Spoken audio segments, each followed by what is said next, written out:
يمكن هتكلم في نقطة مش متقبلها شوية جماهير اسكندرية، وخاصة إن ممكن جدا كاسونجو ما يبقاش موجود السنة الجاية في نادي الاتحاد السكندري. لكن هو ده الاحتراف. لو اللاعب استطاع أن يجلب مبلغ كبير جدا لنادي كبير زي نادي الاتحاد السكندري، اعتقد هيبقى في تفكير في النقطه دي، وهيبقى في تفكير في الكلام ده. لكن يبقى ان نادي الاتحاد السكندري استطاع ان يعطي لمعه وبريق للاعب افريقي مغمور جاي، واستطاع انه يكون له اسم كبير جدا في مصر، واعتقد كل الانديه بتتهافت عليه حاليا. كاسونجو هيكون هو الورقه اللي هتبقى شغل الراي العام الفتره اللي جايه، سواء بقى دخول الاهلي والزمالك او انديه عربيه او انديه اوروبيه. اعتقد الفتره اللي جايه ممكن جدا نادي الاتحاد السكندري يستفيد من كاسونجو، مش بس كلاعب، لا بس كسلعه يقدر انه يسوقها بطريقه جيده. واعتقد ده اللي حاصل الفتره الحاليه، وده اللي حاصل من الدوري الممتاز هذا الموسم. عموما بالتوفيق ان شاء الله لنادي الاتحاد السكندري. هيبقى في لقاء مهم جدا الاثنين اللي جاي، لا اللي بكره، لا الاثنين اللي بعديه، بين الشقيقين الاتحاد السكندري وسموحه. واعتقد ان احنا كمشاهدين هنبقى المستفيد الاول او المستمتع الاول في مثل هذه اللقاءات. طبعا نتيجين كبيرين ان شاء الله. نتمنى ان نادي الاتحاد السكندري باذن الله يحصل على مقعد في المربع الذهبي، وباذن الله يكون له دور في البطوله الافريقيه في الموسم القادم. دايما برنامج بين الملاعب يوم الاحد بيحاول يقدم جديد، بيحاول يدي فكرة للناس ان مش بس الناس اللي اصحاب الخبرة هم اللي بيتكلموا في تحليل المباريات، لا، في شباب يقدر يتكلم في تحليل المباريات، في شباب يقدر يدينا فكرة عن المباريات وعن أهمية انه يبقى متابع للمباريات دي. من ضمن هؤلاء الشباب أشرف عبد الناصر، لاعب غزل المحلة السابق بالنسبة للناشئين، ومحرر في موقع فكرة ميديا. أهلا بك. اهلا بك كابتن منورنا. عصام، وسعدت جدا بتواجدي معاك النهارده، واشكرك طبعا على كلامك الجميل ده، وان شاء الله كده تبقى فقره خفيفه كده على الساده المشاهدين ان شاء الله. ان شاء الله باذن الله. قول لي الاول، يعني كنت بتلعب في نادي غزل المحله، لعبت مراحل ايه والكلام ده كله؟ والله طبعا انا بدايتي كانت في بلديه المحله مع كابتن ناصر النني والد طبعا. بلديه المحله. النجم محمد النني طبعا لاعب الارسنال السابق. بعد كده لعبت ناصر مع على فكره زميل ملاعب يعني، كابتن ناصر النني طبعا صديقي مدرب واخويا كبير يعني. طبعا، ومن خلاله بوجه له الشكر طبعا، مدرب عالمي مفيش كلام. بعد كده طبعا لعبت في غزل المحله زعيم الفلاحين طبعا. استمرت فيه فتره كبيره. يمكن البيت ده انا عرفت فيه معنى كره القدم. لعبت فيه فتره كبيره. بعدت شويه ورحت نادي طنطا، لكن ضغط والدي ان انا استمر في دراستي يمكن اجبرني ان انا ابعد شويه عن الكوره، لكن من كتر حبي في كره القدم انت ما لسه قدرتش. صغير، ممكن ترجع تاني يعني، مش لكن طبعا مش انت مش قصه فاهم، يعني. يعني يمكن غير مؤهل بدنيا شويه، لكن من كتر حبي في كره القدم ما قدرش اكمل كلاعب. ان شاء الله اقدر اكمل كصحفي، وده اللي انا ان شاء الله بشتغل عليه الفتره دي باذن الله. اختيارك الكره اكيد نابع من انك انت كنت بتمارسها، فاعتقد ده طبعا ان شيء شاء الله، مهم ده جدا. طبعا ما فيش حد، ده عالم تاني طبعا، عالم كره القدم مليء بالاثاره بالمتعه والنديه، ما فيش حد اسمه ما بيعشقش عالم المستديره، فلا ما فيش كلام طبعا كده. اختيارك الدوريات الاوروبيه ليه؟ بص، الدوريات الاوروبيه طبعا مش كلام، خاصه دوري ابطال اوروبا. اه. يمكن هي اقوى بطوله في العالم متعلق في الانديه. اه. وتاني اقوى بطوله في العالم بشكل عام. لان احنا عارفين طبعا اقوى بطوله على مستوى العالم هي بطوله مونديال المنتخبات اللي بتلعب كل 4 اعوام. بس انت بتقول كل 4 اعوام، لكن دوري ابطال اوروبا بيقام كل كل عام سنه. مره. لكن خلينا نقول اخر 10 سنوات دوري ابطال اوروبا بيمتلك اكبر نسبه مشاهده، واصبح هو المصنف رقم واحد. مثلا بالنسبه طبعا، هو كان مسماه القديم، البطوله دي اتاسست عام 1955، كان مسماه القديم كاس اوروبا للانديه. ظل هذا المسمى الى عام 1992، واصبح مسماها دوري ابطال اوروبا. انديه عديده توجد بهذا اللقب.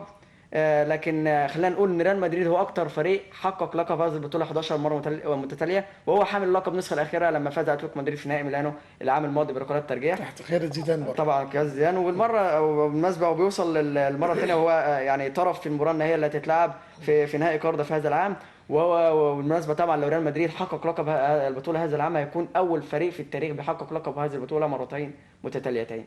حصلت مع مانشستر يونايتد عام 2008 لما حقق البطوله 2008، ووصل لنهائي ويمبلي 2009 مع أليكس فريكسون. سير اليكس فيرجسون طبعا، ولكن طبعا ما قدرش ان هو يفوز بمباراه برشلونه، فاز بهذه المباراه 3-1. عايز اقول لك ان ريال مدريد فاز بالبطوله 11 مره. خلينا نقول ان اسم روسي نيري اسم ميلان فاز بالبطوله 7 مرات. هناك انديه طبعا توجب بالبطوله 5 مرات، زي برشلونه، زي ليفربول، زي بايرن ميونخ. اياكس امستردام الهولندي فاز بالبطوله 4 مرات. انتر ميلان الايطالي والبلوز تشيلسي فاز بالبطوله 3 مرات. في طبعا فرق بتوجب بالبطوله مرتين، زي بورتو البرتغالي، زي يوفنتوس الايطالي، ايطالي. زي توتنهام الانجليزي فاز بالبطوله مرتين. انديه كتيره توجب بالبطوله مره واحده، لكن ابرزها طبعا دورتموند اللي كان وصيف البطوله عام 2013 امام بايرن ميونخ. وبرضك خلينا نقول ان دورتموند هناك، وايضا في مارسيليا في فرنسا. لكن برضك ندي لكل واحد برضك فيه هدافين عبر التاريخ، انا برضك عشان البطوله نتكلم عنها بشكل تاريخي كويس. هداف البطوله طبعا عبر التاريخ هو كريستيانو رونالدو 103 هدف اللي متالق في الفتره الحاليه. بيجي بعده ليونيل ميسي 64 هدف. راؤول جونزاليس 76 هدف. بنقول طبعا فان نيستلروي ميسي 56 ميسي 94. 94 هدف. فان نيستلروي 56 هدف. كريم بنزيما لاعب ريال مدريد ومهاجم ريال مدريد في الوقت الحالي 51 هدف. دي ستيفانو لو نفتكروا طبعا نجم ريال مدريد والاسطوره التاريخيه طبعا. 49 هدف. ومؤخرا بتتكلم عن لعيب زي زلاتان ابراهيموفيتش 48 هدف. كيفية استغلال ريال مدريد للدفعة المعنوية اللي حصلت النهاردة وفاز ببطولة الدوري الأسباني لمباراة دوري أبطال أوروبا.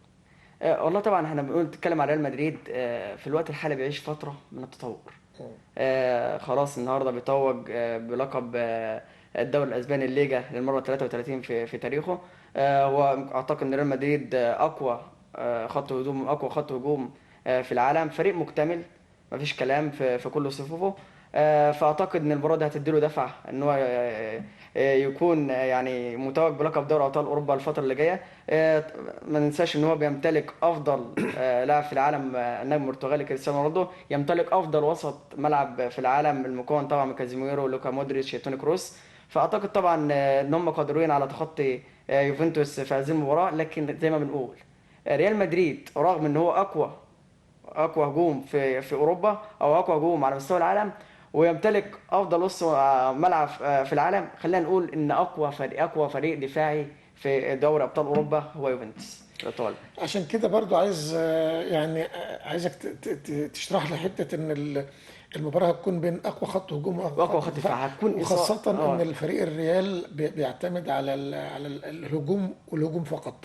اليوفنتوس بيعتمد على الدفاع ايضا الله مع ينور. مع الاعتماد على الهجمات تمام، المرتدة. هيكون ده الكلام ده يعني انت مباراه هتكون دراماتيكيه هيكون فيها كلام كتير جدا جدا.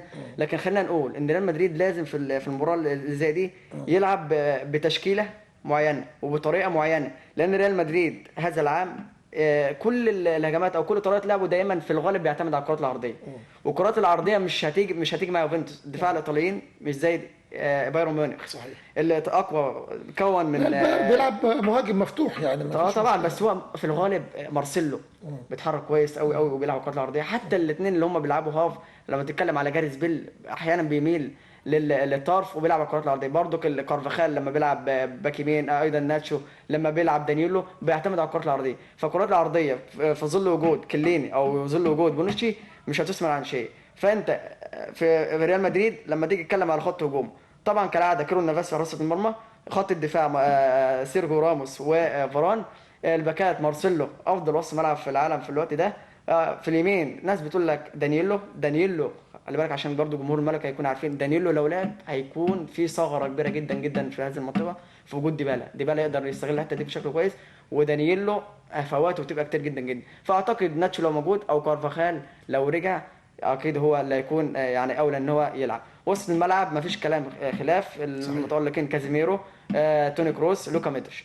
الحته دي بقى فيها كلام كتير قوي. المثلث الهجومي بص يا كابتن عصام، مفيش كلام، كريستيانو رونالدو اكيد موجود.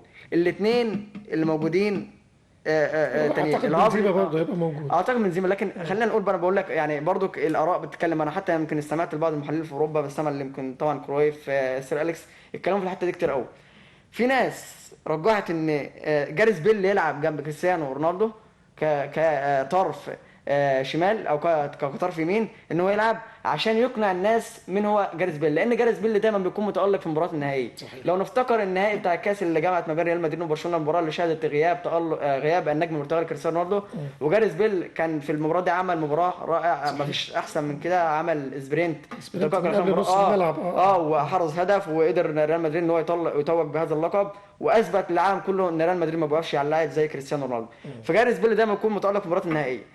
هل ممكن يكون موجود؟ بس في ناس قالت لك ما ينفعش يكون موجود، او ناس ما رجحتش ان هو يكون موجود، لان دايما جاريث بيل زي ما قلت لك بيعتمد على الكرات العرضيه، ومش هينفع مع يوفنتوس الشكل ده. في ناس رجحت ان اسكو لازم يكون موجود. اسكو دفاع يوفنتوس عشان تخترق سامي خضيره وبيانيتش الخط لازم المقارن تعتمد على المهارة. ساندرو، وطبعا داني ألف، لازم تخترق من الوسط. اللونج باص اكيد العمق هيكون مقفول، فمش هينفع معاهم كده، لازم تخترق. فاسكو عنده القدره في الاختراق من قدام 18، عنده القدره عن جاريث بيل في الحته دي، خصوصا ان هو في حاله من الانسجام رائعه بنشوفها من اسكو وما بينه وما بين توني كروس ولوكا مودريتش في الاوقات الاخيره. عمليه الربط ما بينهم كويسه جدا جدا. فممكن يعني اعتقد ان ممكن يكون اسكو هو اللي يلعب مرة. لكن الارجح انا شايف ان اسكو، لكن الاقرب جاريث بيل. بنتكلم عن مركز الهجوم، انت حضرتك بتقول بنزيما. بنزيما بعد تمديد عقده بنشوفه طبعا عمل مباراه رائعه مع اتلتيكو مدريد، امام اتلتيكو مدريد، وبدا يسجل هدف الفترة الحالية سجل ممتاز هدف النهارده. عنده حته تهديف عاليه جدا جدا، فممكن نقول بنزيما.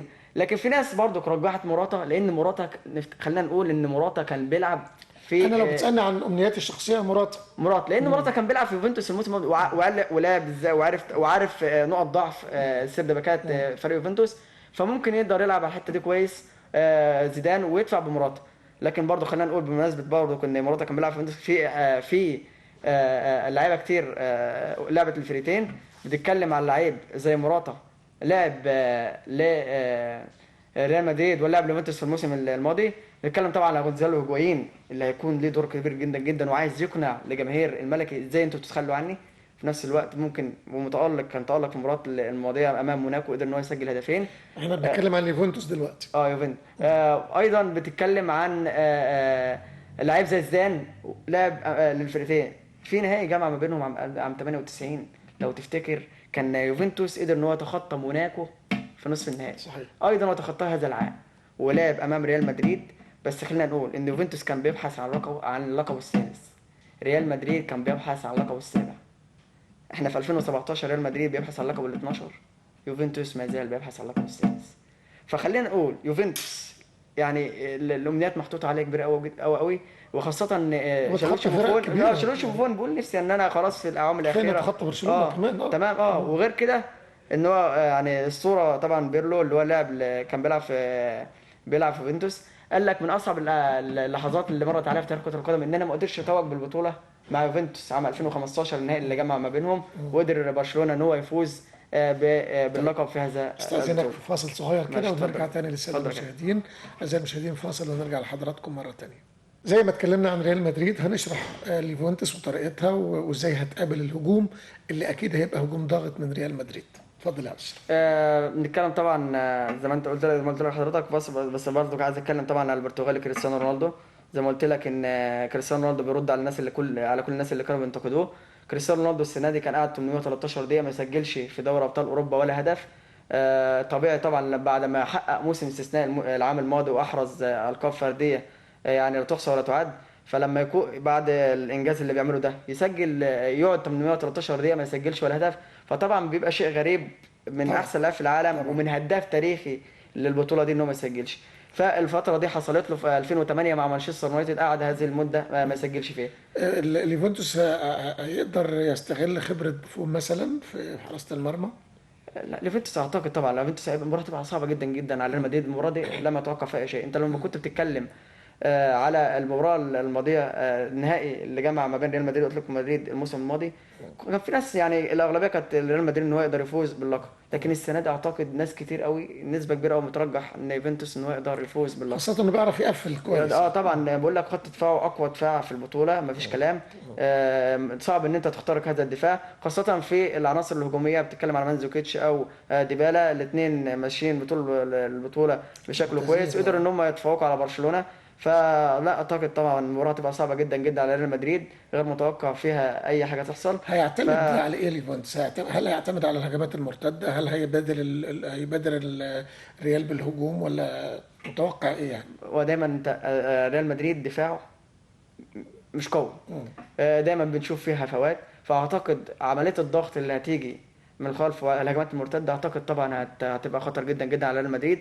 لكن الكرات العرضيه طبعا صعب ان انت حتى يعني عمليات المرور من مارسيلو في الشمال او كارفاخال في اليمين، فالكرات العرضيه اعتقد طبعا مش هتكون موجوده بشكل كبير جدا جدا. فلا الهجمات المرتده هتبقى هي الاخطر، خاصه ان اليوفنتوس بيعتمد عليها بشكل كبير جدا جدا. حتى في الكرات الثابته يوفنتوس بيبقى مؤثر فيها بشكل كبير.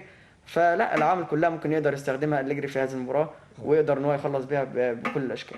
لكن خلينا نقول ريال مدريد توقعنا ان بايرن ميونخ يقدر يوقفه مباراة ما ربع النهائي، وقفوش. ما قدرش. ريال مدريد بيفوز ذهابا وايابا على الانز ارينا وسانتياغو بالنابيو. برضه بالنسبه لليفانتس احنا توقعنا ان برشلونه يوقفوا يعني. اه طبعا برشلونه يعني حتى بعد الريمونتادا اللي عملها خلاص، يعني قلنا برشلونه هتكنس اي حد قدامها يقابلها، هتدي معنويات ان هي برشلونه ان هي تقدر تكمل وتحرز اللقب. لكن لا طبعا مش يوفنتوس خالص. دفاع ايطاليا مش زي دفاع فرنسا. وانت متابع كده، تتوقع الكره الذهبيه تبقى لمين السنه دي يعني؟ لا طبعا يعني او خلينا نقول هتنحصر دايما بين مين اللي ومين؟ بيحصل على يعني الفريق اللي بيحصل على دوري ابطال اوروبا دايما بيطلع منه لاعب اللي هو بيكون بيبقى له مرشح. نصيب كبير. لكن خلينا نقول ندي كل واحد حقه. في لعيبه كتير جدا جدا تألقت هذا العام وظلمت. كرة القدم غدارة. صحيح. لاعب زي نيمار اعتقد ان هو الافضل حتى الان. نيمار طبعا السنه دي برشلونه لم تسمع شيء حتى، ولم يعني خلاص ما فيش اي تتويج. لا بطوله دوري ولا ابطال اوروبا لكن ولا. نيمار عالمي. لكن لما تيجي تقارن على نيمار فعليا افضل لاعب في العالم حتى الان. لكن دايما نقول لغه الارقام هي اللي تسود. كريستيانو رونالدو عمل الشهر ده لاعب 6 مرات احرز فيهم 14 هدف، كان اخرهم النهارده. احرز 5 اهداف في البايرن، احرز هاتريك في يعني المعدل اكتر من هدفين في ما بتكلم. الماتش. وفي مين يا كابتن؟ يا كابتن عصام بقول لك 5 اهداف في بايرن ميونخ، 3 اهداف في اتلتيكو مدريد هاتريك، اتكلم هدفين في اشبيليا، فرق هدفين قويه، فرق هدفين قويه سيلتا جدا. فيجو، سيلتا فيجو اللي مطلع من الكاس. هدف بتتكلم في هدف في فالنسيا، والنهارده اخرهم كان بيلعبوا مع مالاجا اللي هي فازت على برشلونه 2-0. وبيتوجوا طبعا يعني عمل النهارده طفره كريستيانو رونالدو 14 هدف في اخر 6 مرات. فاعتقد طبعا لا كريستيانو رونالدو بيرد على كل المنتقدين، وبيقرب جدا جدا ان هو يفوز بالكره الذهبيه لو فاز بدوري ابطال اوروبا هذا الموسم. هنسيب دوري ابطال اوروبا شويه ونروح للمنتخب الوطني، وتوقعك لمباراه تونس القادمه ايه؟ لا طبعا يعني يمكن مش يعني عارف ده مباراه تونس اولى مباريات في طبعا تصفيات بتاع الافريقيه. افريقيا طبعا. بعد كده مباراه اوغندا اللي هنروح ان شاء الله باذن الله في تصفيات مؤهله كاس العالم، نتمنى ان شاء الله باذن الله نكون متواجدين. لكن خلينا نقول طبعا مستر كوبر مش عارفين يعني انا مش متوقع اي حاجه لان الاداء مش مطمنا. انت لما تيجي تتكلم عن منذ ولايه مستر كوبر لما كان مباراه نيجيريا هناك، احنا لما هو تيجي الاداء مش مقنع مش الحقيقه. مقنع الحقيقه. لكن انت بص اقول لك على حاجه عندما لكن انت قلت الارقام والنتائج، خلاص هو ماشي ارقام ونتائج. بنتائج هو كويسه. تيجي تكلمه يقول لك حاسبوني على النتائج. النتائج وليس الاداء. صحيح. حاسبوني على النتائج وليس في الاختيارات. مدربين بيبقوا مقتنعين بكده. تمام. بس انا اقول لك على حاجه برضو، انت لما يكون اداء انت لازم انت منتخب مصر، انت تقنعني. اكتر فريق حامل لقب هذه البطوله. طبيعي لما تكون حامل لقب بطوله افريقيا لازم تثبت للناس شخصيه منتخب مصر. منتخب مصر. بس انت لازم انت برضو لازم لما يكون ناس واحد فاهم كوره، لما تيجي تدور على اي سبب ضعف في اي فريق او سبب الضعف في الاداء تبص على نص الملعب. نص الملعب المشكله دايما بتكلم عنها بتكون المشكله اللي بتواجه اي فريق. فلازم نص الملعب لازم نركز عليها بشكل كويس. احنا عندنا خط الدفاع قوي جدا جدا، في حراسه المرمى شوف الاول النني وتاثيره في انا المباراه عايز دي. اتكلم على الحته دي يعني كتير جدا جدا، ان اللي انتقد بشكل كبير قوي قوي قوي في البطوله اللي زي دي. آه لا انا عايز نقف حته قوي قوي يعني نقف اقف لي هنا بقى، واقف لي هنا. يا ريت نرجع تاني للجون ده. هيتعاد تاني. ان انتقدوه في البطوله دي بشكل كبير. لاعب بيلعب في الارسنال يعني لعيبه كتير قوي انتقدت في البطوله دي. اوباميانج لاعب دورتموند لاعب عالمي. صحيح. فين في البطوله دي؟ رياض محرز افضل لاعب في الدوري الانجليزي، فين في البطوله دي؟ ما شفناش رياض محرز. فانت ما ينفعش ان انت في وقت زي ده كنت تنتقد محمد نني. انت تقف وقت لعب منتخبك بيكسب ما انتقدش لا لعيب. هو كمان النني. لا بص بلعب عالمي. انا هكلمك كوره. النني معروف من اللاعبين بيبقى عند المدرب كده ايه، لعيبه مجهوله بالنسبه للجماهير، لكن بالنسبه له هو اكتر ناس مهمه في الملعب. والله لا، وغير كده. اعتقد ان من اللعيبه دي اللي المدرب بيعتمد عليهم وعلى في فكره يا النقطة دي. كابتن، عصام، ان مفسد للهجمات بشكل كبير جدا جدا. ايوه ولما كنت بالظبط. تيجي تبص لارقام الفرنسا فوتبول اللي عملت ارقام لكل لاعب، كان من افضل لاعب منتخب مصر البطوله كارقام. مم. لكن إن الراجل لما جه يتكلم، حتى مستر كوبر جه يتكلم، قال لك هو بينافس اللي انا بقوله، عشان كده كان مقتنع بيه ودافع فيه في المباراه النهائيه، وقدر يرد على الناس على كل الناس اللي كان بتنتقد في المباراه النهائيه. وان لاعب علامه مفيش كلام. جماهير الارسنال يعني حتى لا والهدف ده صعب طلبت بيه. كمان، يعني هدف انا كلاعب كره قبل كده بص يعني، يا كابتن عصام، فانك تحطها في الزاويه القريبه ده بص يا صعب كابتن جدا. عصام، انا من يوم ما اتولدت واتفرجت على كوره. كابتن ناصر النني ذات نفسه ووالد الكابتن محمد النني حتى كانوا الحته دي. الهدف اللي جه ده، لعيب في ال 18 في الحته دي دايما يقول لك القادمون من الخلف. صحيح. يعني انت دايما يلعبها في بالعرض الحته لازم. دي، القادمون من الخلف لعب العرض، واللي جاي من ورا يعني وش رجله بقى وسط زي ما تيجي. لكن لعيب وسط الانتقادات دي كلها وبيلعب وسط ملعب، ما بيلعبش تحت الفراوده او مهاجم، ويحط الكوره في منطقه، هو في منطقه الست يارده وبالشكل ده، وعاده بتبقى وفي كره نهائي حارس افريقيا. المرمى. اعتقد طبعا بيرد على الناس ويقول له انتقدوه، ما حدش يقدر يتكلم عن النني بعد الهدف اللي جابه ده. لكن طبعا الحظ ما حلفناش، لكن الحمد لله بقول مبروك على فوزنا على وصولنا المباراه النهائيه في وسط الاداء اللي احنا يعني طبعا اعتقد طبعا ما كانش هو. لكن الحمد لله باذن الله نقدر بالجيل ده نقدر نوصل كاس عالم، بس لازم وسط الملعب. نرجع لماتش تونس بقى وتوقعك ليه. والله طبعا اتوقع. وهل هيتم، انت عارف مروان محسن هيبقى غايب، المهاجمين اللي هيعتمد عليهم انا عايز بس مستر انا كوبر استاذنك يعني. بس اتكلم في الحته دي. احنا عندنا طبعا الهاف شمال دايما كنا عامل مؤثر جدا. عندنا تريزيجيه، وعندنا رمضان صبحي، وعندنا كهربا. اعتقد الاجهز فيهم والافضل دايما واللي بيعتمد عليه والثقه اللي بتكون اكتر تريزيجيه. فيه تريزيجيه. تريزيجيه. فاعتقد طبعا كهربا مش هيكون، اعتقد يدفع بكهربا كمهاجم في المباراه دي، لان كهربا حته التهديف عنده عاليه شويه، وغير كده لاعب محترف، وفي نفس الوقت هو الاكثر جاهزيه وفايق الفتره دي. وطبعا شفنا الاهداف بتاعته مع الاتحاد السعودي، على ما فيش كلام غير انه احرز هدف في المباراه الوديه الاخيره مع منتخب مصر. توقع الماتش ايه؟ الله طبعا اعتقد فوز منتخب مصر، لان احنا كسرنا الحاجز اللي بقالنا فتره كبيره ما قدرناش ان احنا نحققه، بقالنا كتير قوي 10 ايام تقريبا او اكتر من كده ما قدرناش نفوز عليهم، بهدف مروان محسن اللي فزنا بيه 1-0 في المباراه الوديه. والحمد لله دلوقتي بنقدر نفوز على اي حد قابلنا، منتخب غانا، المغرب، قدرنا نفوز عليهم. فباذن الله ان شاء الله منتخب مصر يفوز المباراه دي، ويقدر يفرحنا بقى ان شاء الله باذن الله، نكون موجودين في الكان 2019، ونكون موجودين في كاس العالم ان شاء الله باذن الله. لكن خلينا نقول المباراتين اللي جايين مع اوغندا هم اللي هيحسموا ان فوزنا شاء الله. المباراتين المهمين ان ان شاء الله شاء باذن الله. الله باذن الله نكون متواجدين في كاس العالم 2018 في روسيا. باذن الله شرفتني يا اشرف، وباذن الله ربنا يخليك يا كابتن، مزيد من والله بشكرك. التوفيق والنجاح ان ان شاء شاء الله الله. باذن الله، وانا بشكرك يا كابتن. كل الشكر والتقدير للمحرر في موقع فكرة ميديا أشرف عبد الناصر، لاعب غزل المحلة السابق، وأحد طبعا إن شاء الله الصاعدين في عالم الصحافة بإذن الله. وبكده أعزائي المشاهدين نكون وصلنا لنهاية فقرات برنامجكم بين الملاعب. نلتقي بإذن الله بكرة مع أسرة جديدة وبين الملاعب. أشكركم وإلى اللقاء.